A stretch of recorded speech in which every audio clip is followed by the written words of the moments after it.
കണ്ണൂർ കല്യാട്ടെ ഗൾഫുകാരനായ സുഭാഷിന്റെ ഭാര്യ ദർശിതയെ ആൺ സുഹൃത്ത് കൊലപ്പെടുത്തിയത് ആസൂത്രിതമായാണ് എന്ന റിപ്പോർട്ടുകൾ പുറത്തേക്ക് വരികയാണ്. 30 പവനും 4 ലക്ഷം രൂപയും നഷ്ടമായ വീട്ടിലെ മരുമകളെ കർണാടക സാലിഗ്രാമിലെ ലോഡ്ജിൽ കഴിഞ്ഞ ദിവസമാണ് കൊല്ലപ്പെട്ട നിലയിൽ കണ്ടെത്തിയത്. കല്യാട് ചുങ്കസ്ഥാനം സ്വദേശി AP സുഭാഷിന്റെ ഭാര്യ 22 വയസ്സുകാരി ദർശിതയാണ് കൊല്ലപ്പെട്ടത്. കൂടെയുണ്ടായിരുന്ന സുഹൃത്ത് കർണാടക പെരിയപട്ടണം സ്വദേശി സിദ്ധരാജു ചാർജർ പൊട്ടിത്തെറിച്ചുള്ള അപകടമാക്കി മാറ്റാൻ ഈ കൊലപാതകത്തെ ശ്രമിച്ചു എന്നാണ് പോലീസ് പറയുന്നത്. ഇയാളെ സാലിഗ്രാം പോലീസ് അറസ്റ്റ് ചെയ്തിരുന്നു. കഴിഞ്ഞ വെള്ളിയാഴ്ചയായിരുന്നു ഇരിക്കൂർ കല്യാട്ടെ സുഭാഷിന്റെ അമ്മ സുമലതയുടെ വീട്ടിൽ നിന്ന് 30 പവന്റെ സ്വർണ്ണാഭരണങ്ങളും 4 ലക്ഷം രൂപയും കാണാതായത്.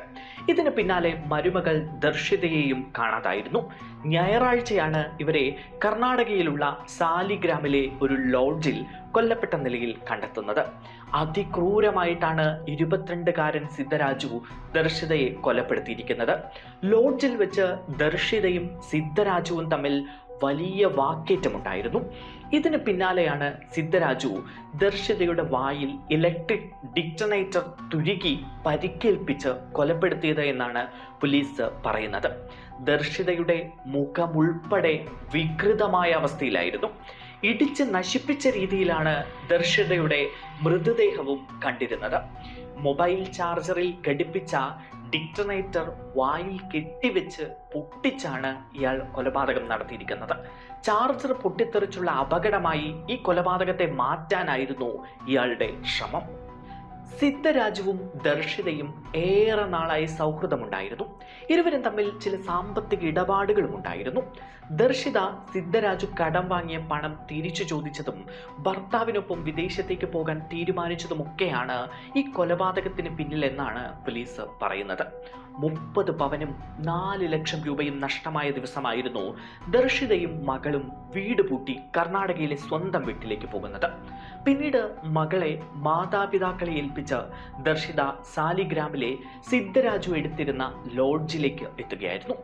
ഇവിടെ വെച്ചായിരുന്നു ഇരുവരും തമ്മിൽ തർക്കങ്ങൾ ഉണ്ടായതും അത് കൊലപാതകത്തിലേക്ക് കലാശിച്ചതും. ഹാർഡ്വെയർ ഷോപ്പിൽ ജോലി ചെയ്തിരുന്ന സിദ്ധരാജു അവിടെ ഉണ്ടായിരുന്ന വസ്തുക്കൾ ഉപയോഗിച്ചുകൊണ്ടാണ് ഈ കൊലപാതകം നടത്തിയത് എന്നാണ് പോലീസ് പറയുന്നത്. എന്നാൽ ദർശിതയുടെ ഭർത്താവിന്റെ വീട്ടിൽ നിന്ന് കാണാതായ 30 പവൻ സ്വർണവും 4 ലക്ഷം രൂപയും കണ്ടെത്താനായിട്ടില്ല. മോഷണത്തിന് പിന്നിൽ മരുമകളായ ദർശിത ആണ് എന്നാണ് പോലീസ് നിഗമനം. ഇവരെ കേന്ദ്രീകരിച്ച് നടത്തിയ അന്വേഷണത്തിലാണ് ദർശിതയെ കൊല്ലപ്പെട്ട നിലയിൽ കണ്ടെത്തുന്നത്. സിദ്ധരാജുവിന്റെ നിർദ്ദേശപ്രകാരമാണ് ഈ സ്വർണവും പണവും ദർശിത എടുത്തത് എന്നാണ് പോലീസ് പറയുന്നത്.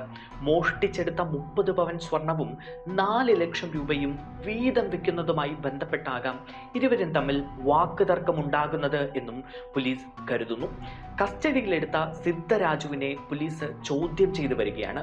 കൂടുതൽ വിവരങ്ങൾ അറിയാനിരിക്കുന്നതേയുള്ളൂ. മോഷണ ശ്രമത്തിൽ കൂടുതൽ പേർക്ക് പങ്കുണ്ടോ എന്നും പോലീസ് അന്വേഷിച്ചു വരികയാണ്. അതേസമയം കാണാതായ സ്വർണവും പണവും സംബന്ധിച്ച് ദുരൂഹത ഇപ്പോഴും തുടർന്നുകൊണ്ടിരിക്കുകയാണ്. മരുമകൾ സ്വർണവും പണവുമായി കടന്നു കളയുമെന്നൊന്നും കരുതുന്നില്ല എന്നാണ് ഭർത്താവിൻ്റെ അമ്മ പറയുന്നത്. വെള്ളിയാഴ്ച വൈകിട്ടാണ് മോഷണം പോയ വിവരം ഇവർ അറിയുന്നത്.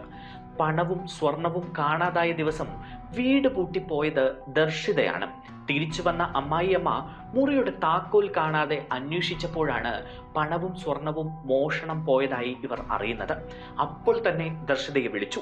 2-3 തവണ വിളിച്ചപ്പോഴാണ് ദർശിത ഫോൺ എടുത്തത്.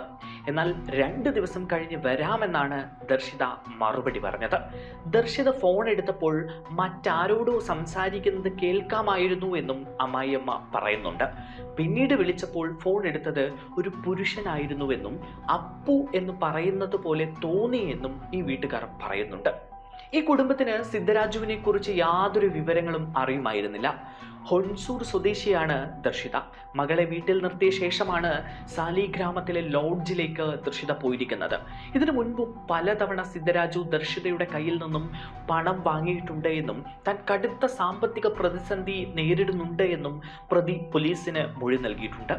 കോറികളിൽ പാറ പൊട്ടിക്കാൻ ഉപയോഗിക്കുന്ന ഡിറ്റനേറ്റർ ദർശിതയുടെ വായിൽ തുരുകി വൈദ്യുതിയുമായി ബന്ധപ്പെടുത്തി പൊട്ടിച്ചാണ് സിദ്ധരാജു ദർശിതയെ കൊലപ്പെടുത്തിയിരിക്കുന്നത്. ദർശിതയുടെ തല പൂർണ്ണമായും തകർന്ന നിലയിലായിരുന്നു പോലീസ് എത്തുമ്പോൾ. എന്തായാലും അതിക്രൂരമായ ഒരു കൊലപാതകം തന്നെയാണ് നടന്നിരിക്കുന്നത്. എന്നാൽ ഈ കൊലപാതകത്തിന് പിന്നിലെ ഇനിയും നിരവധി വിവരങ്ങൾ അറിയാനുണ്ട്. പോലീസ് അതുകൊണ്ട് തന്നെ സിദ്ധരാജുവിനെ ചോദ്യം ചെയ്തു വരികയാണ്.